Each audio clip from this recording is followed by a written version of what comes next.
Hello, and welcome to Now Where Were We? A series of short videos about the history of Olympia, Lacey, and surrounding areas. Your host for this program is Deborah Ross. In this series, Deb takes us to locations that inform us about the history of our community. She also visits with local historians.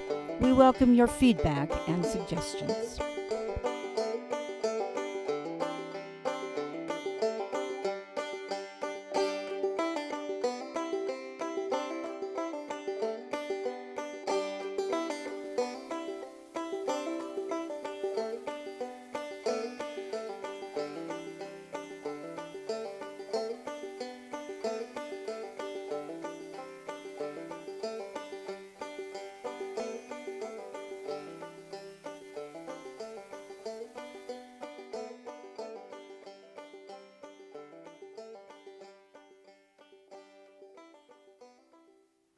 Hello and welcome to Now Where Were We, an ongoing series of short videos about the history of Olympia, Lacey, and surrounding areas.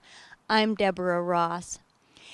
And we're continuing today with the series I've been calling By the Decades. In each episode, we feature a different decade of our area's history and a theme or event associated with that decade. We are now up to the 1940s, and we're within living memory now. We're going to be talking with Chief Justice Gerry Alexander about the 1949 earthquake and his memories of that and what happened afterwards. So thank you so much, Gerry, for being with us today. Well, I'm happy to be here to talk about the 1949 earthquake. That was a long time ago, but the memory of that event is emblazoned on my mind, and I will never forget exactly what I was doing at the time that earthquake struck, and I'm happy to talk to you about it. I was 12 years old, going on 13 years old. My birthday is April 28th, so this was about a couple of weeks before my birthday. I would have turned 13. I was in the 7th grade at Garfield School on the west side. I know there's people watching who know about Garfield School today and know that it's it goes grades 1 through 6, but in those days it was both an elementary school and middle school, so we went 1 through 8. I was in the 7th grade, and as I recall, the earthquake struck almost exactly at noon because I was going home for lunch. Our family home was close to Garfield School, and I was just walking out of the class on the top floor of the old Garfield School, heading for lunch, and all of a sudden, the earthquake struck, and I remember exactly what happened from that point on. Were there any adults around who could tell you what you should be doing in the event of an earthquake? Well, I'm sure there were adults around. I just left a classroom. There was a teacher there, but I don't recall anyone in the hallway as I was walking across it and then down the stairs to the playground.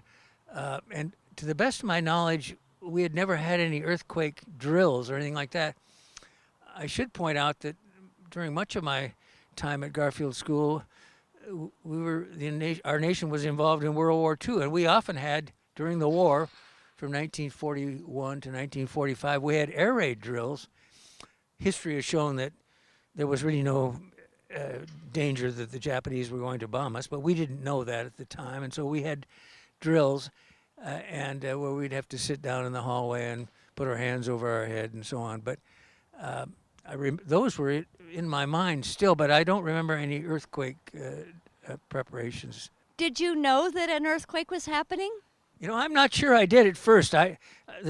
My first recollection is a lot of noise, and I sense, looking back, it was probably steel girders in the building rubbing together, making a noise. But there was quite a significant noise, and whether I thought, oh my gosh, I hope we're not back in a war and somebody's bombing us or something, but I think as I went down the stairs, I was smart enough then to realize this was probably an earthquake. And it seemed like, compared to the earthquakes that I'm familiar with in Olympia subsequently in 65 and 2001, it seemed like it lasted longer than those did because I had left the classroom, walked across the hall, down the stairs, 2 flights of stairs, out onto the playground, and the earthquake was still doing its thing, because I remember there were play sheds, what they called play sheds, west of the Garfield building. And I looked at them, and the roof on those buildings was just rolling like waves. And it did for quite a while, and then it subsided.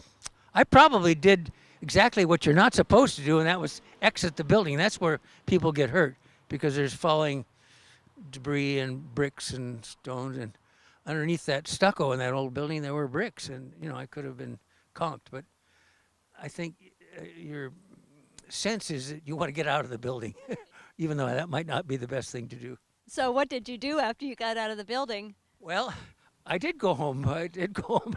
I don't remember if I had lunch, but I remember talking to my mom about I wanted to go downtown and see what had happened downtown. She said, "No, I don't want you going downtown. I don't know what kind of shape the West Side Bridge is in." Actually, I think the West Side Bridge did okay on that earthquake.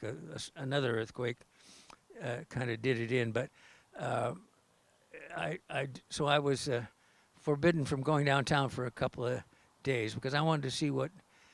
There were rumors already spreading about what had happened to buildings downtown. I wanted to see that. So it was probably 2 or 3 days later that I was downtown.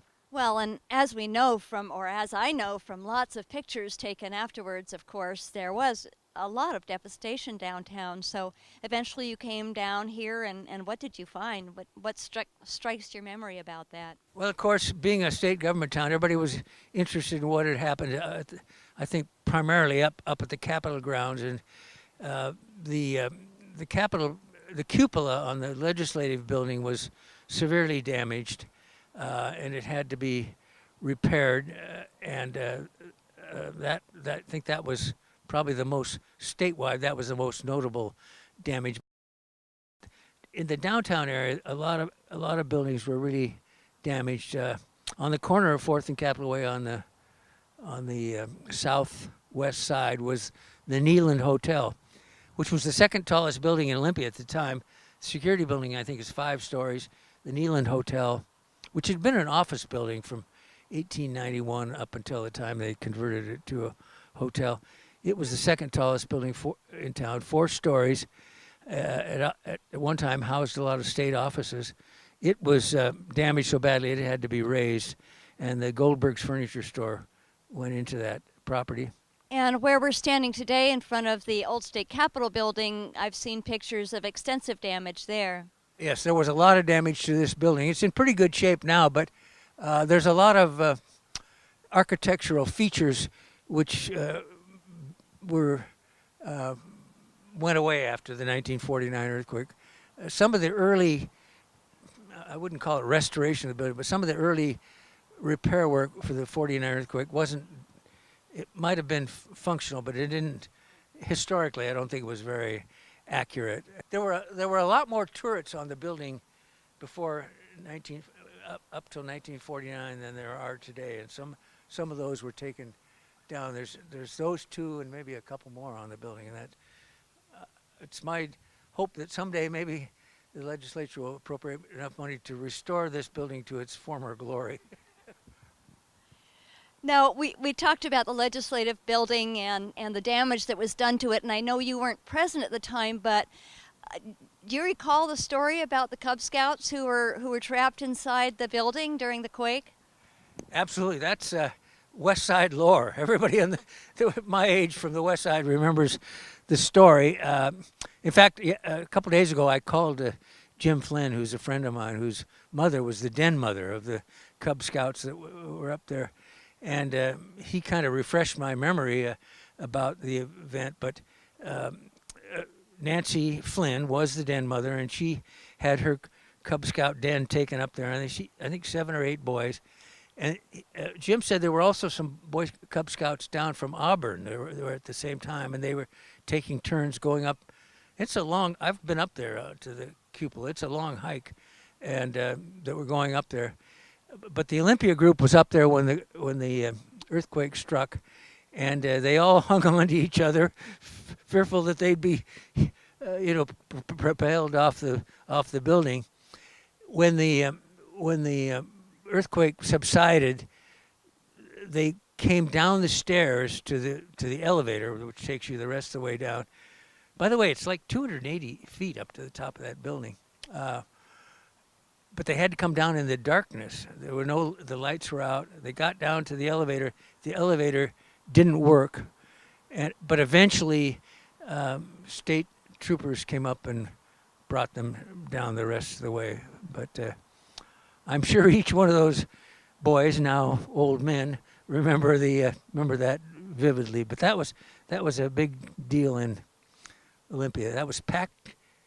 I don't know which den it was, but a den in Pack 2. Every kid on the west side was a Cub Scout in Pack 2, and then later a Boy Scout in Troop 2. So this was West Side lore.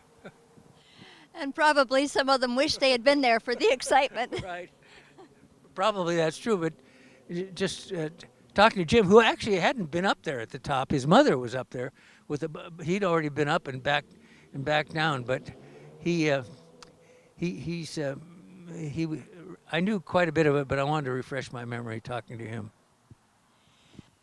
Well, Gerry, thank you so very much for being here today, and also for your support of Olympia area history and Washington state history as a whole. You've just been a remarkable resource for those of us who love our local history, and I hope you keep at it for many, many more years to come.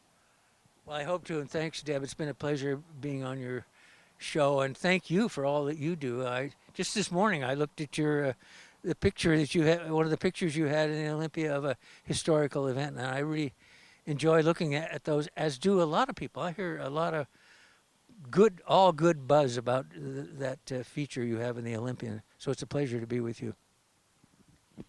Thanks again. See you later.